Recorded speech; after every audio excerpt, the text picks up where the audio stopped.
ನಮಸ್ತೆ. ನನ್ನ ಯೂಟ್ಯೂಬ್ ಚಾನಲ್ಗೆ ಎಲ್ಲರೂ ಹೇಗಿದ್ದೀರಾ? ನಾನು ಚೆನ್ನಾಗಿದ್ದೀನಿ. ನಾನು ಇವತ್ತು ಟೈಮ್ ಎಷ್ಟಾಗಿದೆ ಟೈಮ್ ನೋಡಿಲ್ಲ. ಬಟ್ಟೆ ಇದ್ವು ಶುಕ್ರವಾರ, ನಿನ್ನೆಲ್ಲ ವಾರ ಮಾಡಿದ್ದೆ. ಶುಕ್ರವಾರ ಬಟ್ಟೆ ಇದ್ವು. ನನ್ನ ಮಗಂಗೆ ಬೇರೆ ಅಲ್ಲಿ ಮಾಲಲ್ಲಿ ಬಟ್ಟೆ ಕೊಟ್ಟಿರ್ತಾರೆ, ಅದನ್ನು ಒಗೆದು ಕೊಡಬೇಕಾಯ್ತು, ಟೀ ಶರ್ಟ್ಗಳು. ಅದಕ್ಕೆ ಬಟ್ಟೆ ಒಗೆಯೋಣ ಅಂತ ಬಟ್ಟೆ ಎತ್ಕೊಂಡು ಹೋಗ್ತಾ ಇದ್ದೀನಿ. ಬಟ್ಟೆ ಬೇರೆ ಜಾಸ್ತಿ ಇತ್ತು. ಕೆಲ್ಸಕ್ಕೆ ಹೋಗೋದ್ರಿಂದ ನಾನು ಈ ಬಟ್ಟೆ ಒಗೆಯೋದೇ ಕಮ್ಮಿ ಮಾಡಾಕ್ಬಿಟ್ಟಿದ್ದೀನಿ ಇತ್ತೀಚೆಗೆ. ಕೈ ಬೇರೆ ಆಗದಿಲ್ಲದಕ್ಕೆ ಹಂಗಾಗಿ ಸ್ವಲ್ಪ ಬಟ್ಟೆ ಜಾಸ್ತಿ ಇದ್ವು. ಅದಕ್ಕೆ ಫಸ್ಟೇ ಒಂದು ಬಕೆಟ್ ಮೇಲೆ ಇಟ್ಟಿದ್ದೀನಿ, ಇನ್ನೊಂದು ಬಕೆಟ್ ತಗೊಂಬಂದೆ ಮೇಲಕ್ಕೆ ಒಗೆಯೋಣ ಅಂತ. ನೋಡಿ, ಇಲ್ಲೊಂದು ಬಕೆಟ್, ಆ ಮೂಲೆಯಲ್ಲಿ ಒಂದು ಬಕೆಟ್ ತುಂಬಿಟ್ಟಿದ್ದೀನಿ. ಅದಕ್ಕೆ ಒಗೆಯೋಣ ಅಂದ್ಬಿಟ್ಟು 2 ಬಕೆಟು. ಕೆಲ್ಸಕ್ಕೆ ಹೋಗೋದಕ್ಕೆ ಬಟ್ಟೆ ಒಗೆಯೋದು ಅರ್ಧ ಮೈನೋವು ನಮಗೆ. ಏನಂದರೆ ಯಾವಾಗಲೂ ನೀರಾಗಾಡ್ತೀವಲ್ವ, ಅಲ್ಲೂ ಕೆಲ್ಸದಲ್ಲೂ ನೀರಾಗಾಡಬೇಕು, ಮನೆಯಲ್ಲೂ ಯಾವಾಗಲೂ ಬಟ್ಟೆ ಒಗೆಯೋದು, ಪಾತ್ರೆ ತೊಳೆಯೋದು ಮಾಡ್ತಾನೆ ಇರ್ತೀನಲ್ಲ. ಸ್ವಲ್ಪ ಕಾಲು ನೋವು ಯಾಕೋ, ಕಾಲು ನೋವು ಅದು ಶೀತಕ್ಕೆ ಆ ಥರ ನೀರಾಗ ಯಾವಾಗಲೂ ನೀರಾಗ ಆಡ್ತಿರ್ತೀವಲ್ವ, ಹಂಗಾಗಿ ಸ್ವಲ್ಪ ಕಾಲು ನೋವು ಜಾಸ್ತಿ. ಅದು ಹೀಟ್ ಬೇರೆ ಒಂದು ಸ್ವಲ್ಪ ತಣ್ಣೀರಲ್ವ, ಹಂಗಾಗಿ ಅದಕ್ಕೆ ಒಗ್ದಾಕ್ಬಿಡೋಣ ಅಂತೇಳಿ ಕುಂತ್ಕೊಂಡೆ. ಸ್ವಲ್ಪ ಕಮ್ಮಿ ಇದ್ದಾಗಲೇ ಒಗ್ದಾಕ್ಬಿಟ್ರೆ ಆತೈತೆ ಅಂತ. ಹಂಗೂ ಕಮ್ಮಿ ಅಂದ್ಕೊಂಡು ಹೋದ್ರೆ ಇನ್ನೂ ಜಾಸ್ತಿನೇ ಆಗೋಗ್ಬಿಡ್ತೈತೆ ಬಟ್ಟೆಗಳು. ಇಬ್ಬರವೇ ಅಲ್ವಾ ಜಾಸ್ತಿ ಬಟ್ಟೆ, ಅದಕ್ಕೆ ಒಗ್ದಾಕ್ಬಿಡೋಣ ಅಂತ ಕೆಳಗಡೆ ಅನ್ನಕ್ಕೆ ಇಟ್ಟು ಬಂದಿದ್ದೀನಿ. ನನ್ನ ಮಗಂಗೆ ನೋಡ್ಕೊಳ್ಳೋ ಅಂತ ಹೇಳಿ ಬಂದಿದ್ದೀನಿ. ಅದೇನು ಮಾಡ್ತಾನೋ ಗೊತ್ತಿಲ್ಲ. ನಾನು ಮ್ಯಾಲಕ್ಕೆ ಬಂದೆ ಬಟ್ಟೆ ಒಗೆಯೋಕ್ಕೆ. ಪೈಪ್ ಹಾಕ್ದೆ, ಯಾಕೋ ಸಣ್ಣ ಬರ್ತಾಯಿತ್ತು ನೀರು ಸ್ವಲ್ಪ. ನಮಗೂ ಇನ್ನೇನು ಹಬ್ಬ ಹತ್ರಕ್ಕೆ ಬಂತಲ್ವ, ಹಬ್ಬಕ್ಕೆ ಬಟ್ಟೆ ಜಾಸ್ತಿ ಆಗೋಗ್ಬಿಡ್ತವೆ ಅಂತ ನಾನು ಒಗೆದ್ಬಿಡೋಣ ಅಂತ ಬಂದೆ. ನನಗೂ ಡೈಲಿ ಸೀರೆಗಳು, ನಾನು ಬರೀ ಸೀರೆನೇ ಜಾಸ್ತಿ ಉಡೋದು, ಹಂಗಾಗಿ ಸೀರೆಗಳು ಜಾಸ್ತಿ ಇದ್ವು. ಅಂದರೆ ಈ ನಡುವೆ ಸೀರೆ ಜಾಸ್ತಿ ಇದ್ವು. ಇವತ್ತು ಒಂದೇ ಒಂದೈತೆ ಸೀರೆ ಅಷ್ಟೇ. ಅದಕ್ಕೆ ಸ್ವಲ್ಪ ಇದ್ದಾಗಲೇ ಒಗ್ದು ಹಾಕ್ಕೊಂಬಿಡ್ಬೇಕು. ಏನಪ್ಪ ಅಂದರೆ, ನಾವು ಬೆಳ್ಳಗಿರೋದೆಲ್ಲ ಹಾಲು ಅಂತ ನಂಬಿಡ್ತೀವಲ್ವ, ಅದು ತಪ್ಪು. ಯಾವತ್ತೂ ಅಷ್ಟೇ, ಬೆಳ್ಳಗಿರೋದೆಲ್ಲ ಹಾಲು ಅಂತ ಯಾವತ್ತೂ ನಂಬಬಾರ್ದು. ಅದು ಸುಮಾರು ಜನ ಹಿರಿಕರು ಅಷ್ಟಿಲ್ದಲೇ ಗಾದೆ ಮಾಡಿಲ್ಲ, ಬೆಳಗಿರೋದೆಲ್ಲ ಹಾಲು ಅಂತ ನಂಬೇಡ್ರಿ ಅಂತ. ಎಷ್ಟೋ ಜನ ನಂಬಿಡ್ತಾರೆ. ಎಲ್ಲರೂ ಅಷ್ಟೇ, ಯಾರು ಚೆನ್ನಾಗಿ ನಮ್ಮ ಹತ್ರ ಮಾತಾಡ್ತಾರೆ, ಕ್ಲೋಸಾಗಿರ್ತಾರೋ ಅವ್ರನ್ನ ಬೇಗ ನಂಬಿಡ್ತೀವಿ ನಾವು. ಅಂಥವ್ರನ್ನೆಲ್ಲ ಬೇಗ ನಂಬಕ್ಕೆ ಹೋಗ್ಬಾರ್ದು. ಯಾಕಂದರೆ ಅವ್ರ ಮನಸ್ಸಲ್ಲಿ ಏನೇನಿರುತ್ತೋ ಗೊತ್ತಿಲ್ಲ. ಒಬ್ಬೊಬ್ಬ ಮನುಷ್ಯನ ಮನಸ್ಸು ನಾವು ಕಂಡುಹಿಡಿಯೋಕ್ಕಾಗಲ್ಲ. ಆ ಥರ ಇರುತ್ತೆ ಮನುಷ್ಯನ ಮನಸ್ಸಲ್ಲಿ. ನಮ್ಮ ಮನಸ್ಸಲ್ಲಿ ಏನೈತೆ ಅಂತ ಅವ್ರಿಗೆ ಗೊತ್ತಾಗಲ್ಲ, ಅವ್ರ ಮನಸ್ಸಲ್ಲಿ ಏನೈತೆ ಅಂತ ನಮಗೆ ಗೊತ್ತಾಗಲ್ಲ. ಆದರೂ ನಾವು ಕಂಡುಹಿಡಿಯೋಕ್ಕಾಗೋದು ಇಲ್ಲ. ನಾವೇನು ದೇವರ ಕಂಡುಹಿಡಿಯೋಕ್ಕೆ ಆಗಲ್ಲ. ದೇವ್ರಿಗೆ ಸಹ ಒಂದೊಂದ್ಸಲಿ ತಲೆ ಕೆಟ್ಟೋಗ್ಬಿಡುತ್ತಪ್ಪ, ಏನು ಮನುಷ್ಯರು ಮನಸ್ಸು ಈ ಥರ ಐತಲ್ಲ ಅನ್ನಿಸ್ತೈತೆ ಅನ್ನೋ ಗೊತ್ತಿಲ್ಲ. ದೇವ್ರಿಗೂ ಸಹ ಆ ಥರ ಒಂಥರ ಮನಸ್ಸು. ಅದಕ್ಕೆ ನಾವು ಬೆಳ್ಳಗಿರೋದೆಲ್ಲ ಹಾಲು ಅಂತ ನಂಬಿಡ್ತೀವಲ್ಲ, ಅದು ನಮಗೇನು ಮಾಡ್ಕೊಳ್ಳೋ ತಪ್ಪುಗಳು. ನನಗೆ ಅನುಭವ ಸುಮಾರು ಸತಿ ಆಗ್ಬಿಟ್ಟವೆ. ನಾನು ಯಾರನ್ನೂ ಅಷ್ಟೇ ಸಡನ್ನಾಗಿ ನಂಬಿಡ್ತೀನಿ. ಯಾಕಂದರೆ ಯಾರು ನನ್ನ ನಗ್ನಗ್ತಾ ಮಾತಾಡಿಸ್ತಾರೋ ಅವ್ರನ್ನ ಬೇಗ ನಂಬಿಡ್ತೀನಿ ನಾನು. ನಂಬಿಕೆನೇ ನನಗೆ ಮುಳ್ಳಾಗ್ಬಿಡುತ್ತೇನೋ ಒಂದೊಂದ್ಸಲಿ, ಗೊತ್ತಿಲ್ಲ. ಅದಕ್ಕೆ ನಾನು ಇತ್ತೀಚೆಗೆ ನನಗೆ ಯಾಕೋ ಬೇಜಾರಾಗ್ಬಿಟ್ಟೈತೆ. ಅಂದರೆ ನಂಬ್ತೀವಲ್ವ ನಾವು, ನಂಬಿಕೆ ಅವ್ರು ಉಳಿಸ್ಕೋಬೇಕು. ನಾವು ನಂಬಿರ್ತೀವಲ್ವ, ನಮ್ಮ ಇದು ಅವ್ರು ಉಳಿಸ್ಕೋಬೇಕಾದ್ರೆ ಅವ್ರು ಕೆಲವು ಜನಗಳು ಉಳಿಸ್ಕೊಳ್ಳಲ್ಲ. ಫ್ರೆಂಡೇ ಆಗಿರಲಿ, ಯಾರೇ ಆಗಿರಲಿ, ಸಂಬಂಧಿಕರೇ ಆಗಿರಲಿ, ಯಾರೇ ಆಗಿರಲಿ. ಆದರೆ ಕೆಲವು ಜನ ಜಾಸ್ತಿ ನಂಬಿಡ್ತೀವಿ, ನಂಬಕ್ಕೆ ಹೋಗ್ಬಾರ್ದು ಅನ್ನಿಸ್ಬಿಟ್ಟೈತೆ ನನಗೆ. ಯಾಕಂದರೆ ನಮಗೆ ಏನಕ್ಕೂ ಇಲ್ಲ ಅವ್ರನ್ನ ಏನು ಗೊತ್ತಾ, ಏನೋ 2 ಮಾತಾಡ್ತಾರೆ ಅಂತ ಮಾತಾಡಿಸ್ತೀವಿ, ಅಷ್ಟು ಬಿಟ್ಟರೆ.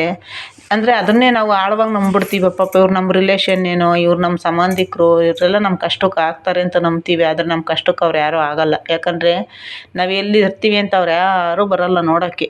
ಅವ್ರು ಯಾರೂ ನಮ್ಮ ಕಷ್ಟಕ್ಕೆ ಆಗಲ್ಲ. ಅದಕ್ಕೋಸ್ಕರ ಯಾರೂ ನಂಬಕ್ಕೆ ಹೋಗ್ಬಾರ್ದು. ನನಗಂತೂ ಅನುಭವ ಆಯಿತು. ಅನುಭವ ನನಗಾಗಿತ್ತು, ಸುಮಾರು ಸತಿ ಆಗಿತ್ತು. ಆದರೂ ನಾನು ನಂಬಿ ಇವತ್ತು ಅಪ್ಪ ಯಾರನ್ನೇ ಆಗಲಿ ನಂಬಕ್ಕೆ ಹೋಗ್ಬಾರ್ದಪ್ಪ. ಏನೇ ಒಂದು ವಿಷಯ ಆಗಲಿ ನಾವು ನಮ್ಮ ಮನೆಯದಾಗಲಿ ಬೇರೆದಾಗಲಿ ನಂಬಿ ನಾವು ಹೇಳ್ತೀವಲ್ವ, ಅದು ತಪ್ಪು. ನಾವು ಹೇಳಕ್ಕೆ ಹೋಗ್ಬಾರ್ದು. ಯಾರ ಹತ್ರ ನಮ್ಮ ಪರ್ಸ್ನಲ್ ವಿಷಯಗಳ್ನ ಯಾರ ಹತ್ರನೂ ಹೇಳಬಾರ್ದು, ಕ್ಲೋಸಾಗಿ ಇರಲೂಬಾರ್ದು ಈಗಿನ ಕಾಲದಲ್ಲಿ ಮಾತ್ರ. ಅಂದರೆ ಅದನ್ನು ಹೆಂಗೆ ಬೇಕಾದ್ರೂ ಯೂಸ್ ಮಾಡ್ಕೊಂಬಿಡ್ತಾರೆ. ನಮ್ಮನ್ನು ಎಷ್ಟು ಚೀಪಾಗಿ ನೋಡ್ತಾರೆ ಅಂದರೆ, ಕೇವಲವಾಗಿ ನೋಡ್ಬಿಡ್ತಾರೆ. ಯಾಕಂದರೆ ಅವ್ರಿಗೆ ನಾವು ಏನೋ ನಮ್ಮದೊಂದು ನಮ್ಮ ಆತ್ಮೀಯರು, ನಮ್ಮ ರಿಲೇಷನ್ನು, ನಮ್ಮ ಫ್ರೆಂಡ್ಗಳು ಅಂತ ಈ ಥರ ಒಂದು ಭಾವನೆಯಲ್ಲಿ ನಾವು ಹೇಳ್ಕೊಂಡಿರ್ತೀವಿ. ಅವ್ರು ನಮ್ಮನ್ನು ಚೀಪಾಗಿ ನೋಡ್ಬಿಡ್ತಾರೆ. ಆ ಚೀಪ್ ಮೆಂಟಾಲಿಟಿ ಇರೋರ ಹತ್ರ ನಾವು ಹೇಳ್ಕೊಳಕ್ಕೆ ಹೋಗ್ಬಾರ್ದು. ಇದು ನನಗೆ ಅನುಭವ. ಅದಕ್ಕೋಸ್ಕರ ನಾನು ಅದಕ್ಕೋಸ್ಕರ ನಾನು ಯಾರ ಹತ್ರ ಏನೂ ಹೇಳ್ಕೊಳಕ್ಕೆ ಇಷ್ಟಪಡಬಾರ್ದು ಅನ್ಸ್ಬಿಟ್ಟೈತೆ ಇವಾಗ. ಇತ್ತೀಚಿನ ದಿನಗಳಲ್ಲಿ ಯಾರನ್ನು ನಂಬೋದೋ ಯಾರನ್ನು ಬಿಡೋದೋ ಗೊತ್ತೇ ಆಗೋಲ್ಲ. ಆದರೂ ಏನೋ ಗೊತ್ತಿಲ್ಲ, ಹುಟ್ಟಿದ್ದೀವಿ, ಬದುಕ್ತೀವಿ, ಒಂದಿನ ಸಾಯ್ತೀವಿ ಅನ್ನೋ ಥರ ಇದ್ಬಿಟ್ರೆ ಮನುಷ್ಯ ಯಾವುದೂ ಇರೋಲ್ಲ. ನಾವು ಎಲ್ಲರನ್ನೂ ಆಳವಾಗಿ ನಂಬಬಾರ್ದು. ಆಳವಾಗಿ ನಂಬೇನೆ ನಾವು ಮೋಸ ಬೀಳೋದು. ಯಾಕಂದರೆ ನಂಬಿಕೆ ಅನ್ನೋದು ತಾಯಿ ಸಮಾನ ಅಂತಾರೆ. ಆದರೆ ಕೆಲವು ಜನಕ್ಕೆ ಅದು ಏನೋ ಗೊತ್ತಿಲ್ಲ, ಅವ್ರವ್ರ ಮನಸ್ಸಲ್ಲಿ ಏನಾಯ್ತೋ. ನನಗೆ ಇದ್ರ ಬಗ್ಗೆ ನಾನು ಇನ್ನೇನು ಹೆಚ್ಚಿಗೆ ಹೇಳಲ್ಲ. ಕೆಲ್ಸಕ್ಕೆ ಹೋಗ್ಬೇಕಲ್ವ, ಅದಕ್ಕೆ ನಾನು ಬೇಗ ಬೇಗ ಕೆಲಸ ಎಲ್ಲ ಅಂದರೆ ಬಿಸಿಲು ಸಖತ್ತು ಬಿಸಿಲು ಉರಿತೈತೆ. ನಾನು ಅದಕ್ಕೆ ಬೆಳಗ್ಗೆನೇ ಬಂದೆ ಬೇಗ ಒಗ್ದಾಕೋಣ ಅಂತ. ಬಿಸಿಲು ಅಂದರೆ ಬಿಸಿಲು, ಇನ್ನು ಬೇಸಿಗೆ ಬಿಸಿಲು ಜಾಸ್ತಿ. ನನಗೆ ಕೆಲ್ಸಕ್ಕೆ ಹೋಗಿ ಬರ್ಬೇಕಾದ್ರೆ ನಡ್ಕೊಂಡು ಬರೋಕ್ಕೆ ಆಗೋಲ್ಲ. ಅಷ್ಟು ಒಂಥರ ಕಣ್ಣೆಲ್ಲ ಮಂಜಾದಂಗೆ ಆಗ್ಬಿಡುತ್ತೆ. ಅಷ್ಟು ಒಂಥರ ಬಿಸಿಲು ಹೊಡಿತೈತೆ ಇವಾಗ. ಏನು ಮಾಡೋದು, ಬಿಸಿಲು ಮಳೆ ಗಾಳಿ ಅಂತ ಕೂತ್ಕೊಂಡ್ರೆ ನಡೆಯಲ್ಲ ಜೀವನ. ಅದಕ್ಕೆ ಕೆಳಗೆ ಬಂದೆ, ಬಟ್ಟೆ ನೆನೆಸಿಟ್ಬಿಟ್ಟು ಕೆಳಗೆ ಬಂದು ಈಗ ಅನ್ನ ಮಾಡ್ತಾಯಿದ್ದೀನಿ. ನನ್ನ ಮಗನಿಗೆ ಹೇಳೋಗಿದ್ದೆ ನೋಡ್ಕೊಳಪ್ಪ ಅಂದರೆ ಅವ್ನು ನೋಡ್ಕೊಂಡಿಲ್ಲ. ನೀರಲ್ಲೇ ಇಂಬ್ರ್ಕೊಂಬಿಟ್ಟಿತ್ತು. ಸ್ವಲ್ಪ ಹಂಗೆ ಬಿಸಿ ನೀರು ಹಾಕ್ಬಿಟ್ಟು ಮಾಡಿದೆ. ತಿರ್ಗಿ ಅನ್ನ ಮಾಡಿಕ್ಕೆ ಮೇಲಕ್ಕೆ ಬಂದೆ ಇವಾಗ ಬಟ್ಟೆ ಒಗೆಯೋಣ ಅಂತ. ಅನ್ನ ಆಗಿತ್ತು. ಅವ್ನು ಕೆಲ್ಸಕ್ಕೆ ಹೋಗ್ಬೇಕಲ್ಲ, ಅವ್ನು ಹೋಗೋಷ್ಟೊತ್ತಿಗೆಲ್ಲ ಮಾಡಬೇಕಂದ್ರೆ ನಾನು ಬೆಳಗ್ಗೆನೇ ಕೆಲ್ಸದ ಮನೆಗೆ ಕೆಲ್ಸಕ್ಕೆ ಹೋಗೋದ್ರಿಂದ ನಂಗೆ ಸ್ವಲ್ಪ ಪ್ರಾಬ್ಲಮ್ ಆಗೋದು. ಈಗ ಬೆಳಗ್ಗೆನೇ ಹೋಗೋ ಮನೇನ ಒಂದು ಬಿಟ್ಬಿಟ್ಟಿದ್ದೀನಿ. ನಾನು ಕೆಲಸ ಎಲ್ಲ ಮುಗಿಸಿ ಹೋಗ್ತೀನಿ 2 ಮನೆಗೆ. ಇವು 11 ಗಂಟೆ 10:30 11 ಗಂಟೆ ಮೇಲೆ ಹೋಗೋ ಮನೆಗಳಿವು. ಹಂಗಾಗಿ ಅದಕ್ಕೆ ನನಗೂ ಬಟ್ಟೆ ಒಗೆಯೋಕ್ಕೆ ಮನೆ ಕೆಲಸ ಎಲ್ಲ ಮಾಡೋಕ್ಕೆ ಟೈಮ್ ಸಿಗ್ತೈತೆ. ಬೆಳಗ್ಗೆನೇ ನಾವು ಹೋಗಿ ಬೇರೆಯವ್ರ ಮನೆ ಕೆಲಸ ಮಾಡ್ಕೊಂಡು ಕೂತ್ಕೊಂಡ್ರೆ ನಮ್ಮ ಮನೆದೆಲ್ಲ ಅಲ್ಲಲ್ಲೇ ಬಿದ್ದಿರುತ್ತೆ. ಪಾತ್ರೆ ತೊಳೆಯೋದು, ನೆಲ ಒರೆಸೋದೆಲ್ಲ ಅಲ್ಲೇ ಬಿದ್ದಿರುತ್ತೆ. ನಮಗೆ ಕೆಲಸಗಳು ಸಾಗಲ್ವಲ್ಲ. ಅದಕ್ಕೋಸ್ಕರ ನಾನು ಬೆಳಗ್ಗೆ ಹೋಗೋ ಮನೆ ಬಿಟ್ಬಿಟ್ಟೆ. ಬೆಳಗ್ಗೆನೇ 7 ಗಂಟೆಗೆ ಹೋಗೋ ಮನೆ ಬಿಟ್ಟು ಇವಾಗ 10 ಗಂಟೆ 10:30 ಮೇಲೆ ಹೋಗ್ತೀನಿ 2 ಮನೆಗೆ. 1 ಗಂಟೆ ತನಕ ಮಾಡಿಕೊಟ್ಟು ಬರ್ತೀನಿ. ಒಂದೊಂದು ದಿನ 12:30ಗೆ ಓದ್ತೀನಿ. ಹಿಂಗೆ ಕೆಲ್ಸದ ಟೈಮ್ಗೆ ಏನು ಗೊತ್ತಾ, ಈಗ ಒಪ್ಕೊಂಬಿಡ್ಬೋದು ಕೆಲಸಗಳು. ನಾವು ಕೆಲಸ ಒಪ್ಕೊಂಡ್ರೆ ಅದು ನಾವು ಅವ್ರ ಟೈಮ್ಗೆ ಹೋಗಿ ಮಾಡಿಕೊಡ್ಬೇಕು. ಇಲ್ಲ ಅಂದ್ರೆ ಅವ್ರು ಬೇಜಾರು ಮಾಡ್ಕೊತಾರೆ. ಈಗ ಫ್ಯಾಕ್ಟ್ರಿಗಳ್ಗೆ ಹೋದ್ರೆ ಒಂದೊಂದು ಭಾನುವಾರ ರಜೆನಾರು ಇರ್ತೈತೆ, ನಮ್ಗೆ ಅದು ಇಲ್ಲ. ಆದ್ರೂ ನಾವು ಹೋಗಿ ಮಾಡ್ತಾಯಿರ್ತೀವಿ ಡೈಲಿ. ಆದರೂ ಇವಾಗ ಒಪ್ಕೊಂಬಿಟ್ಟಿರ್ತೀವಲ್ವ, ಇಲ್ಲಾಂದರೆ ಒಂದು ಅರ್ಧ ಗಂಟೆ ಲೇಟಾಗಿ ಹೋದರೂ ಬೇಜಾರು ಮಾಡ್ಕೊತಾರೆ. ಅದಕ್ಕೋಸ್ಕರ ನಾನು ಒಂದು ಮನೆ ಬಿಟ್ಬಿಟ್ಟೆ. ಲೇಟಾಗಿ ಹೋಗೋದು, ಬೇಜಾರು ಮಾಡ್ಕೊಳ್ಳೋದು ಅವೆಲ್ಲ ಸುಮ್ಮನೆ ಯಾಕೆ ಅಂದ್ಬಿಟ್ಟು ಒಂದು ಮನೆ ಬಿಟ್ಬಿಟ್ಟಿದ್ದೀನಿ. ಈಗ 2 ಮನೆ ಮಾಡ್ತಾಯಿದ್ದೀನಿ ಸಾಕು ಅಂತ. ಸಾಕು. ನನ್ನ ಮಗ ಬೇರೆ ಕೆಲ್ಸಕ್ಕೆ ಹೋಗ್ತಾನೆ. ಅವನು ಇನ್ನೊಂದು 3-4 ತಿಂಗಳು ಅವನಿಗೂ ಕಾಲೇಜ್ಗೆ ಹಾಕಬೇಕು. ಹಂಗಾಗಿ ಅವನು ಕೆಲ್ಸಕ್ಕೆ ಹೋಗ್ತಾನೆ. ಕೆಲ್ಸಕ್ಕೆ ಹೋಗ್ತಾವನೆ. ಅವ್ನು ಫೀಸ್ಗಾದರೂ ಅವ್ನು ಹೊಂಚ್ಕೊಂಡ್ಲಿ ಅಂದ್ಬಿಟ್ಟು ನಾನೇ ಸುಮ್ಮನೆ ಆದೆ. ನೋಡಿ, ನಾನು ಏನು ಅಂತ ಅಂದರೆ ನಂದು ನೋಡಿ ಟೀ ಅಂಗಡಿ ಮಾಡಿದೆ. ಅದರಲ್ಲೂ ನನಗೆ ಆಗಲಿಲ್ಲ ನೋಡಿ. ತಿರ್ಗಿ ಲಾಸ್ಟಿಗೆ ನಾನು ಮನೆ ಕೆಲಸಕ್ಕೆ ಬರೋಂಗಾಗೋಯ್ತು. ಜೀವನ ದೇವರು ನಾವು ಅಂದ್ಕೊಂಡಂಗೆ ಯಾವತ್ತೂ ನಡೆಯಲ್ಲ. ಅದಕ್ಕೆ ನಾವು ಅಂದ್ಕೊಂಡಂಗೂ ನಡೆಯಲ್ಲ, ಬೇರೆಯವ್ರ ಮೇಲೆ ನಂಬಿಕೆನೂ ಇಟ್ಕೋಬಾರ್ದು. ನಾವು ಅಂದ್ಕೊಂಡಂಗೂ ಜೀವನ ನಡೆಯಲ್ಲ. ನಾವು ಹೆಂಗೆ ಹೋಗ್ತೀವೋ ಜೀವನ ಹೆಂಗೆ ಹೋಗುತ್ತೋ ಹಂಗೆ ನಾವು ಹೋಗ್ತಾ ಇರಬೇಕಷ್ಟೇ. ಇಲ್ಲಿ ಲಾಸ್ಟಿಗೆ ನೋಡಿ ತಿರ್ಗಿ ನಾನು ಮನೆ ಕೆಲಸ ಬಿಟ್ಟು ಟೀ ಅಂಗಡಿ ಇಟ್ಕೊಂಡಿದ್ದೆ. ಟೀ ಅಂಗಡಿನೂ ಹಂಗೆ ಆಗೋಯ್ತು. ಇವಾಗ ಮತ್ತೆ ಮನೆ ಕೆಲಸಕ್ಕೆ ಹೋಗಂಗಾಗೋಯ್ತು. ಅದಕ್ಕೆ ನಾನು ಯಾವುದ್ರ ಮೇಲೂ ಆಸೆ ಇಟ್ಕೊಂಡಿಲ್ಲ. ಇವಾಗ ಜನಗಳ ಮೇಲೆ ನಂಬಿಕೆನೂ ಇಲ್ಲ, ನಮಗೂ ಯಾವುದ್ರ ಮೇಲೂ ಆಸೆನೂ ಇಲ್ಲ. ಏನಂದರೆ ನಾವೇನು ಮಾಡ್ತೀವಿ ಸ್ವಂತ ಬಿಗ್ನೆಸ್ ಅಂತ ನಾನು ಅಂದ್ಕೊಳ್ಳೋದು ಇಲ್ಲ. ಯಾಕಂದರೆ ನಂಗೆ ಟೀ ಅಂಗಡಿ ತುಂಬ ಅಂದರೆ ತುಂಬ ಇಷ್ಟ ಆಗಿತ್ತು. ನನಗೆ ಮಾಡಬೇಕು ಟೀ ಅಂತ. ಎಲ್ಲ ಇಷ್ಟಪಟ್ಟು ಟೀ ಕುಡಿಯೋರು. ಆಮೇಲೆ ಟೀ ಅಂಗಡಿನೂ ಅಷ್ಟೇ ಚೆನ್ನಾಗಿ ನಡೀತಿತ್ತು ನನಗೆ ಸ್ಟಾರ್ಟಿಂಗಲ್ಲಿ. ಆಮೇಲೆ ನನಗೂ ಅಷ್ಟೇ ಟೀ ಅಂಗಡಿ ಮಾಡಬೇಕು ಅಂತ ಸುಮಾರು ದಿನದ ಆಸೆ. ಆದರೆ ನನಗೆ ಖುಷಿಪಟ್ಟು ಇಷ್ಟಪಟ್ಟು ನಾನು ಮಾಡ್ಕೊಂಡಿದ್ದು. ನಾನು ಇಷ್ಟಪಟ್ಟು ಟೀ ಅಂಗಡಿ ಹಾಕ್ಕೊಂಡಿದ್ದೆ. ಆದರೆ ಏನು ಮಾಡೋದು, ಹಣೆಬರ ಅದು ಲಾಸ್ ಆಗೋಯ್ತು. ಇವತ್ತು ನನಗೆ ಟೀ ಅಂಗಡಿ ಮಾಡಬೇಕು ಅನ್ನೋ ಆಸೆ. ಆದರೆ ಏನು ಮಾಡೋದು, ನಮ್ಮ ಹತ್ರ ಬಂಡವಾಳ ಇಲ್ಲ. ನಾವು ಮಗನ ಓದಿಸ್ಬೇಕು, ಮತ್ತು ನಾನು ಬಾಡಿಗೆ ಕಟ್ಕೊಂಡು ಜೀವನ ಮಾಡೋದಲ್ವ. ಹಂಗಾಗಿ ನನಗೂ ಬಂಡವಾಳ ಇಲ್ವಲ್ಲ. ಅದಕ್ಕೋಸ್ಕರ ನಾನು ಟೀ ಅಂಗಡಿನೂ ಬೇಡ, ಏನೂ ಬೇಡ ಅಂದ್ಬಿಟ್ಟು ಈಗ ಮನೆ ಕೆಲಸ ಮಾಮೂಲಿ. ಮನೆ ಕೆಲಸ ಅಂದರೂ ನಮಗೂ ಸ್ವಲ್ಪ ಏಜಾತ ಬರುತ್ತಲ್ವ, ಸ್ವಲ್ಪ ಕಾಲು ನೋವು ಕೈ ನೋವು ಹಿಂಗೆ ನಮಗೆ ಆಗುತ್ತೆ. ಆದರೆ ಏನು ಮಾಡೋದು, ಜೀವನ ನಡಿಬೇಕಲ್ಲ. ಮಗನ ಜೀವನ ಸೆಟ್ಲಾಗೋ ತನಕ ನಾನು ಮಾಡ್ತಾಯಿರ್ತೀನಿ. ಮಗನ ಜೀವನ ಯಾವತ್ತು ಸೆಟ್ಲಾಗುತ್ತೋ ಆವತ್ತು ನಾನು ಬಿಡ್ತೀನಿ. ನನ್ನ ಮಗನೂ ಹೇಳ್ತಾನಮ್ಮ 3 ಮನೆ ಮಾಡ್ತಿದ್ದೆ. ಅವನು ಹೇಳ್ದ, ಅಮ್ಮ 2 ಮನೆ ಮಾಡ್ಕೊಳಮ್ಮ ಸಾಕು, 3 ಮನೆ ಮಾಡಿ ಬಂದು ನಲುಗ್ತೀಯ, ರಾತ್ರಿ ಎಲ್ಲ ನಿದ್ದೆ ಮಾಡ್ತಿರ್ಲಿಲ್ಲ ನಾನು. ಹಾಗಾಗಿ ಹಂಗೆ ಅನ್ನೋನು, ಸಾಕು 2 ಮನೆ ಮಾಡ್ಕೊಳಮ್ಮ ನೀನು, 3 ಮನೆ ಬೇಡ ನಿನಗೆ, ಆಗಲ್ಲ ಅಂತ. ಯಾಕಂದರೆ ನಮ್ಮ ಮನೆದು ಒಂದು ಆಳಿನ ಕೆಲಸ ಇರುತ್ತಲ್ಲ, ಅದಕ್ಕೆ ಅವನು ನೋಡೋನು ಡೈಲಿ. ನಾನು ನೈಟೆಲ್ಲ ನಿದ್ದೆನೇ ಮಾಡ್ತಿರ್ಲಿಲ್ಲ, ಕಾಲು ನೋವು ಕೈ ನೋವು ಅಂತ. ಆಮೇಲೆ ನನಗೆ ಯಾಕೋ ಸ್ವಲ್ಪ ಹುಷಾರೇ ತೀರಾ ಕೈಯೇ ನೋವು ಬಂದುಬಿಡ್ತು, ಬಲಗೈ ನೋಡಿ. ಈಗಲೂ ನನಗೆ ಬಟ್ಟೆ ಸೆಳೆಯೋಕ್ಕೆ ಆಗಲ್ಲ, ಆದರೂ ಸೆಣ್ದಾಕ್ತೀನಿ. ಬಟ್ಟೆನೇ ಎತ್ತಿ ಸೆಳೆಯೋಕ್ಕಾಗಲ್ಲ, ಅಷ್ಟು ಒಂದು ನನಗೆ.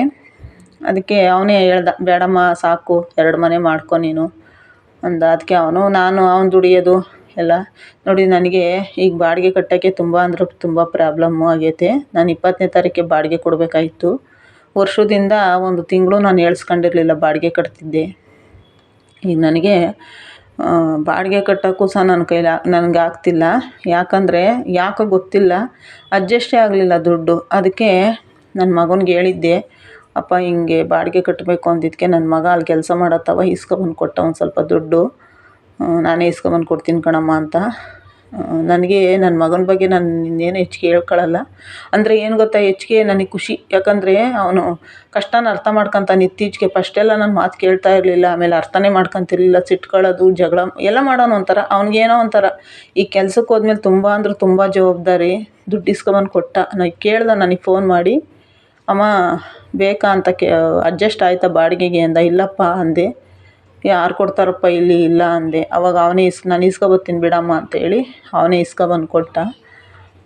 ಅದೊಂದು ನನಗೆ ಜವಾಬ್ದಾರಿ. ಮುಂದೆ ಅವನ ಜೀವನ ಚೆನ್ನಾಗಿದ್ರೆ ನಂಗೆ ಅಷ್ಟೇ ಸಾಕು. ಯಾಕಂದರೆ ನನ್ನ ಮಗ ನನಗೆ ಆಸರೆಯಾಗಿರ್ತಾನೆ ಅಂತ ನಾನು ಅಂದ್ಕೊಂಡಿದ್ದೀನಿ. ನೋಡೋಣ ಮುಂದೆ ಭಗವಂತ ಹೆಂಗೆ ನನ್ನ ಮಗನಿಗೆ ಬುದ್ಧಿ ಕೊಡ್ತಾನೆ. ಅವನಿಗೂ ಅಷ್ಟೇ ದೇವರ ಆಯಸ್ಸು ಆರೋಗ್ಯ ಕೊಟ್ಟು ಕಾಪಾಡಲಿ. ಯಾಕಂದರೆ ನನಗೆ ಅವ್ನು ಬಿಟ್ಟರೆ ನನಗಿಲ್ಲ, ನನ್ನ ಬಿಟ್ಟರೆ ಅವನಿಗಿಲ್ಲ. ಅವನೊಬ್ಬನೇ ನನಗೆ. ನನ್ನ ಮಗನ ಬಗ್ಗೆ ನಾನು ಇವತ್ತು ಮಾತಾಡ್ತಾ ಇದ್ದೀನಿ.